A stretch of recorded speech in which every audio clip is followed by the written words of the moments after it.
In the 1950s, high-scoring Dolph Schayes made the Syracuse Nationals one of the NBA's top teams. He also played in 706 consecutive games, making him basketball's original Iron Man. I had the ability to hang in the air. Pitchin' Paul Arizin was a two-time NBA scoring leader. His jump shot took the game off the ground and changed the way it would be played. Mixing talent with tenacity, Bob Pettit was one of the league's greatest forwards. Over the course of his career, he averaged 26 points and 16 rebounds. But Pettit retired at age 32, saying he could no longer meet his own high standards.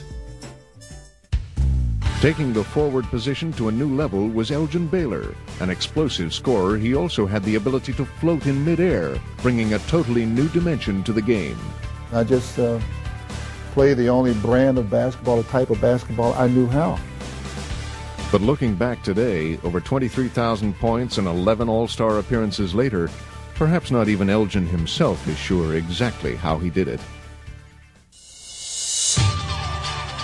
The 1960s also brought the arrival of Jerry Lucas, who turned the blue-collar work of rebounding into an art form. In Philadelphia, Billy Cunningham delivered offensive firepower for the 76ers, averaging 20 points and 10 rebounds a game over his illustrious career. I always felt that, I could run and run and run, and someone told me one time, you will pass out before you injure yourself. And John Havlicek kept on running for 16 seasons, his tireless play earning him the nickname Hondo. When he was through, he'd scored over 26,000 points and starred on 8 Celtic championship teams.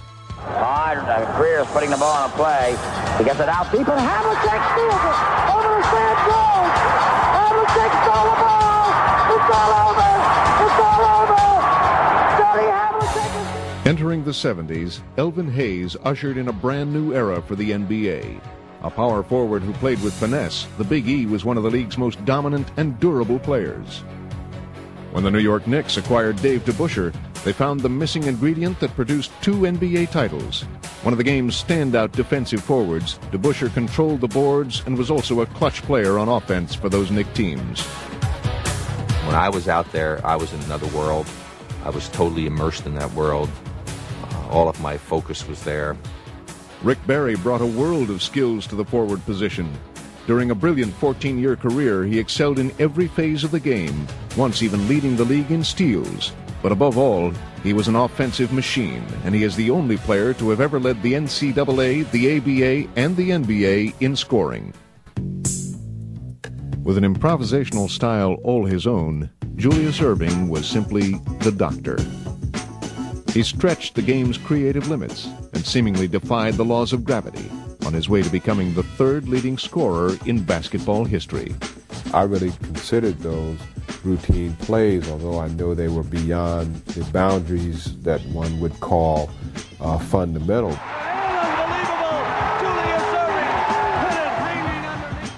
The evolutionary trail of forwards continued with Boston's Kevin McHale, whose twisting, contortionist moves in the low post completely frustrated his opponents. He used his worm move.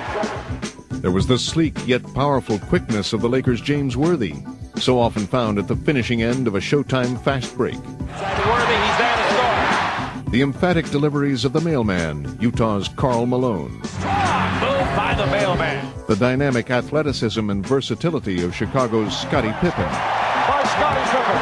And the irresistible force known respectfully as Sir Charles Barkley. Play by Barkley. I've always felt that anytime I step on a basketball court, if you give it 100% every day, good things are going to happen. And